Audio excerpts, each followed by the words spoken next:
Alors vous, le conte de Boudherbala, ça vous a inspiré un sketch, on regarde. Ça vous dit quelque chose, Nusret, Salbé? Le mec qui met le sel comme ça? Tu vois de quel abruti je parle? Déjà, qu'est-ce que tu mets du sel comme ça? Le mec qui met des poignées de sel comme ça? Qui dégouline sur son avant-bras poilu dégueulasse? C'est ça le steak poêlé, c'est ça le steak poêlé en fait. C'est des poils avec du sel. Qu'est-ce que tu mets du sel comme ça? En plus tu sursales, c'est dégueulasse. Qui à main levée a eu le Covid dans la salle? Montrez-moi qui a eu la main. Ah ouais, gros succès.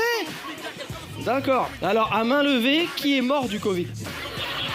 Les discothèques fermées, les clubs fermés. Alors moi je vous le dis, pour moi ça c'est justice immanente. Punition de Dieu. T'avais qu'à me laisser rentrer à l'époque mon frère. Ah, j'ai pas oublié toutes ces humiliations. Soi-disant, voilà, j'étais mal habillé. Alors que tout le monde sait ici qu'un jogging orange et des crocs, c'est la classe. L'odorat, j'ai récupéré instantanément en prenant la ligne 13, le train fantôme. Ah, tu connais, on dirait la ligne Saint-Denis-Châtillon, on dirait un clip de Thriller. Voilà, qu'on se le dise, le comte de Boudherbala n'aime pas trop la ligne 13 et peut-être encore moins Solbay. Qu'est-ce qui vous agace dans cette manière de saler? Vous n'irez pas dans ce restaurant, vous, Non, en fait, j'y suis allé à Dubaï. J'ai fait le spectacle à Dubaï. J'étais allé. Non, entre nous, c'est très cher pour ce que c'est. Ouais. Mais après, ça fait partie du folklore. Voilà. Voilà. Bon, on ne pourra pas dire qu'on n'est pas équitable. On a celui qui aime moins. Voilà, comme ça, c'est dit. À Istanbul est moins cher, si je peux me permettre. Istanbul est moins cher, dit Ben & Co. Non, mais vous savez qu'avec ce sketch-là, je me suis attiré les foudres des Turcs. Ah bah, il faut faire attention, ouais. Bah alors ce soir, vous êtes sur scène donc à Montpellier. C'est comment au fait? Ça se passe bien pour l'instant?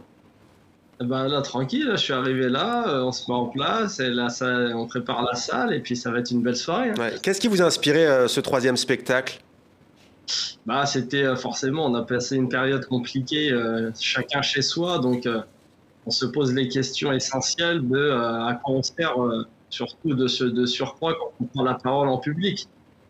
Donc voilà, c'est pour ça, Nusret, même si ça peut paraître un peu agressif. Quelles sont, cher comte de Boudherbala, vos obsessions du moment? Bah, c'est justement ça, c'est voilà, sur les icônes médiatiques. Moi, j'ai voulu m'attaquer aux icônes médiatiques. Nusret, ça en fait partie. Bon, c'est un exemple parmi tant d'autres, mais je m'intéressais à ces sujets-là parce que c'est des sujets que tout le monde connaît et qui peuvent nous toucher. Après, il y a tellement... c'est compliqué de résumer un spectacle d'1h30 en quelques secondes. Ouais. Surtout sur Skype. Ouais, c'est pas évident. Alors, on va parler dans un instant d'un livre de Xavier Leclerc, Un homme sans titre. Il raconte la misère dans laquelle a grandi son père en Kabylie et ses sacrifices aussi tout au long de sa vie en France pour faire vivre sa famille. Est-ce que c'est un destin qui vous parle? Vous n'avez pas encore lu le livre, Conte de Boudherbala, mais est-ce que ça vous parle? Bah, forcément, parce que c'est aussi pour ça que j'ai choisi le pseudo Le Conte de Boudherbala. C'était une métaphore. C'était toujours, il sortait du contexte quand on se faisait appeler le comte.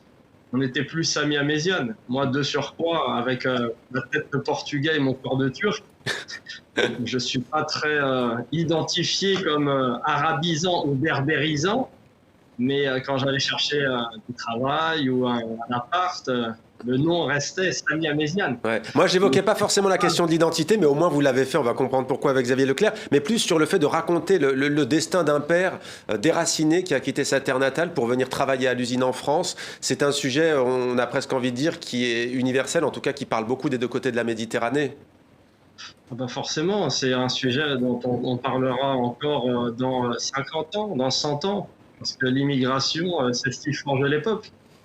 Après, en France, c'est toujours compliqué d'en parler selon de quelle immigration on vient. La relation France-Algérie, c'est une des plus compliquées qui soit au monde. Et c'est pas la relation France-Maroc, c'est pas la relation France-Tunisie. Mais de surcroît, quand plus c'est compliqué, plus il y a des sujets intéressants. Et j'ai l'impression que le livre de notre cher Xavier est très, très intéressant et j'espère le lire bientôt.